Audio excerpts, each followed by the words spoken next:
সবাইকে সুপ্রভাত।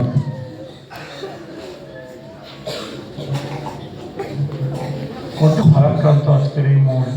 যখন প্রথম এসেছিলাম তখন বুঝতে পারিনি যে এর কি মর্ম।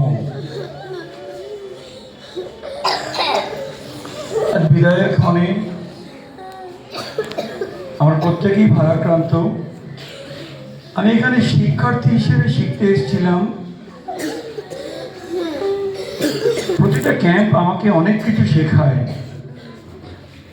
এই ক্যাম্পে এত সুন্দর একটা পরিবেশ, যা আমি আমার বিগত বহু ক্যাম্প করেছি। 1999 সাল থেকে আমি ক্যাম্পের সঙ্গে যুক্ত আছি। আমি এই পরিবেশ পাই। এত সুন্দর অনুভূতি, এত সুন্দর আচরণ, এত সুন্দর ব্যবহার, এই অভিজ্ঞতা আমার একদম নতুন। যখন বাড়ি থেকে বেরিয়েছিলাম, ক্যাম্প তো আমি বহু করেছি, এটা কি আর এমন ক্যাম্প হতে পারে, কিছু শিখবো, সেই শিক্ষার জন্যই আমি এখানে এসেছি।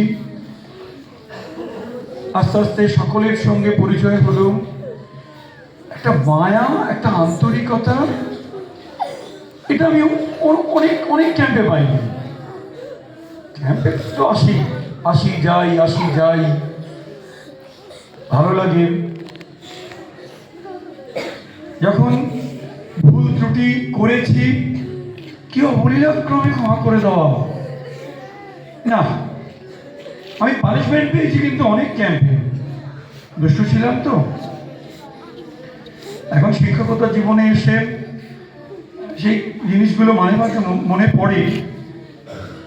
কিন্তু এই ক্যাম্প একটা অসাধারণ অনুভূতি। আমি এসেছিলাম এখানে লাঠি খেলা শিখতে, নিয়ে যাচ্ছি অনেক রসদ, অনেক কিছু শিক্ষা।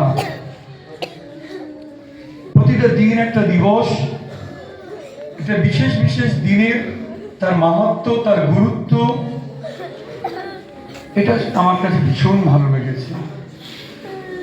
সর্বোপরি ছোট ছোট শিশুদেরকে নিয়ে এই যে আয়োজন, আমি সাধুবাদ জানাই সংগঠকদের, যে তারা আমাদের মতন বয়স্ক মানুষদের জন্যও এই শিক্ষাটা রেখেছেন, এবং ছোটদেরকেও এই যে মিলে মিশে একসঙ্গে একতাবদ্ধ হয়ে কাজ করা, এটা মন ছুঁয়ে যায়। উত্তরোত্তর শ্রীবৃদ্ধি পাক, এই শিবির আরো এগিয়ে যাক। মনোজের কথাতেই বলি, একটা 50 নয়, এরকম আরো 50তম শিবিরে যেন আসতে পারি। ঈশ্বর আমাকে যেন সেই শক্তিটা দেন। আমরা জানি কাল কি হবে, আমরা কেউ জানি না, কিন্তু আজ আমরা আমাদের সেরা অনুষ্ঠানটা দেখাবো। এই অঙ্গীকারবদ্ধ যেন আমরা প্রত্যেকেই করি। খুব আনন্দে, হাসি কান্নায় আস্তে আস্তে আমরা আজকে বাড়ি যাব।